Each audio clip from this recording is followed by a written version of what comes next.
And joining us on the show this week is Dr. Jill Underleaf, the State Superintendent of Public Instruction. Thanks for joining us here today. You bet. Glad to be here. So you've been making the rounds around the state talking about budget-related items. What are the priorities that you're hearing the schools need right now? Well, the schools have been saying that they need more revenue. So a general aid increase would be very important to our schools so that they could spend that on, programming, teacher salaries, and the needs that they have in their facilities. But there's other things as well. Certainly mental health. When I go around and I talk to teachers and parents, and in parents in particular, it's the number one concern is mental health. We also have other programs, that we would like to see, that are of high need, especially coming out of the pandemic. You mentioned mental health. The Joint Finance Committee just eliminated $276 million that Governor Evers had earmarked for mental health in schools. What's going to be the practical impact of not receiving those funds? Well, again, school districts have to make do. I mean, they're going to try their best to meet the needs of all the kids that they have in their schools, every kid that comes through their doors. The benefit of having additional mental health funding was that when you think about where kids are in schools. And so if we're going to meet their needs in mental health, providing that funding to the schools so that they could, get more school social workers or school counselors or get outside mental health providers to come into the schools would be, good ways to achieve that. The Joint Finance Committee did not invite you to a budget briefing in this go-round. Co-chair Mark Bourne was quoted by the Cap Times as saying he didn't need to hear more empty promises from you. What's your response to that? Yeah, my response would be that, certainly districts, there's a lot of need right now. Coming out of the pandemic, they didn't get funding from the state legislature in the last budget cycle. That funding was put into property tax relief, and school districts didn't get the funding that they could to, increase teacher salaries, especially at a time when inflation has gone up and housing prices have gone up. We're struggling, getting qualified people in front of our kids because teaching has been lagging in salaries. My other response would be that this is an investment in the future of the state.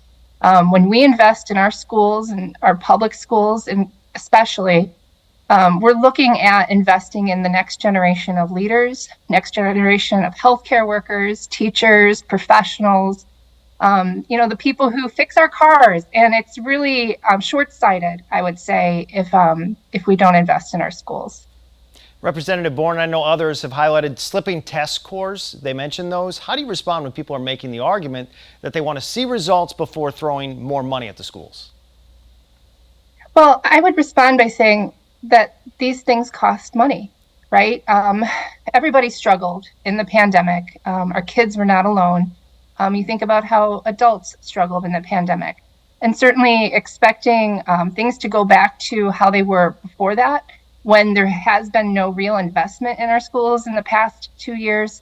Again, we have to take into consideration that things cost money to run our schools. Certainly literacy, we could use an investment in literacy in the state, which, the legislature hasn't ever done. So if we were to, use the funding, to purchase, curriculum, professional development for our teachers, provide more training for our teachers, I think you'd see a rebound in our test scores. Governor Evers proposing $2.6 billion for K-12 funding. That'd be roughly a 17% increase. Now, some Republicans argue that's a bit excessive. Do you consider that a bit excessive to go 17%?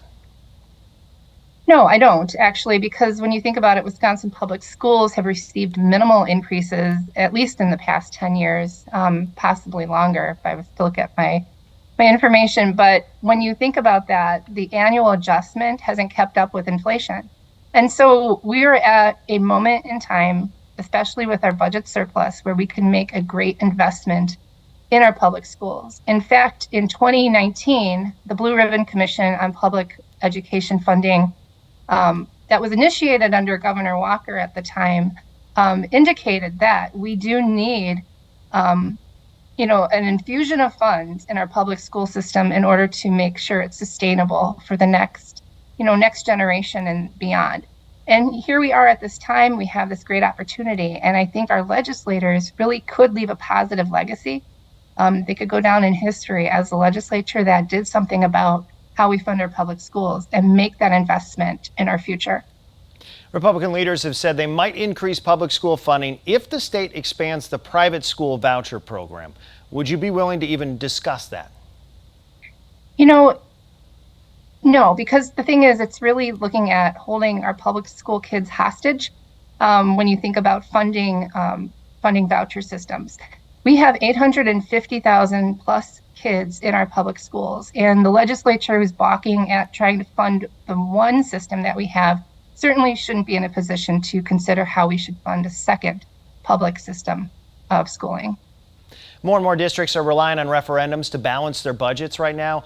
According to the Wisconsin Policy Forum, those referendums were approved at the lowest rate since 2010, just this past election cycle. Is this shared revenue system sustainable the way it's set up? Well, at this point, no, it's not, because every time a referendum is passed, our school finance formula becomes more unequal. Our schools deserve the funding. It's one of the main functions of our state budget. And when they can't meet their funding obligations, because costs have gone up, they have to ask the local taxpayers to raise their own taxes. So they're pitting neighbors against neighbors.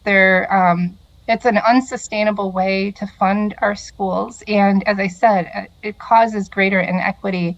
You just drive down, any highway and you could see the difference in the schools that have high spending authority versus those that have been locked in at low spending authority since 1993. So it's 30 years old at this point, and we can tell that we can't make it another decade at the least in the way that we're going.